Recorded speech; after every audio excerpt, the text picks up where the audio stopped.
Mabilis ang cheesy sizzling maling ang titripin natin ngayong gabi, tropa. Kaya tara, rektahan na to. Simulan natin sa pagbubukas itong malaki nating lata ng maling. Tapos yan, hiwain lang natin yan into cubes, tropa, para medyo dumami siya. Tapos set aside muna natin. Linis tayo sangkalan. Next natin si Baken itong siling pula at siling green natin. Wala na tayong ibang aromatics, tol. Napaka-simple at napaka-basic lang tong dilata recipe ni Tito Otits. Ednis tayo ng kalan. Lagay tayo ng semi-gear oil na mantika, tropa. Syempre yung uminit yung mantika, linagay na natin yung mga sinibak-sibak nating maliliit na maling. Tapos yan na, kinuha na ni Tito Otits. Ganun lang kasimple naman yun, tol.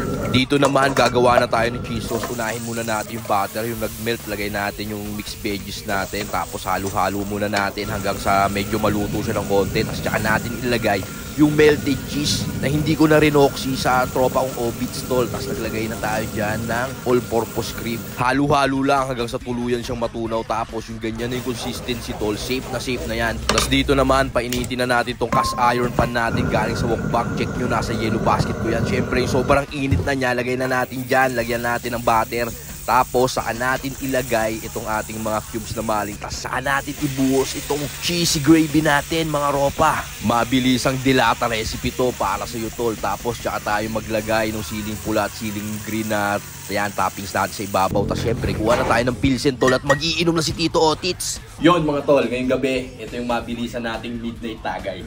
Tignan na natin. Tawa naman kung gaano ka-solid yan, oh. Hindi natin ito maangkang.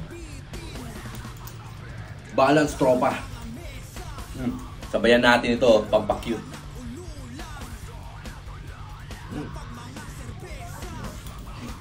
Yon, salamat nga pala sa Putahe Clothing sa pagpapadala sa akin ito.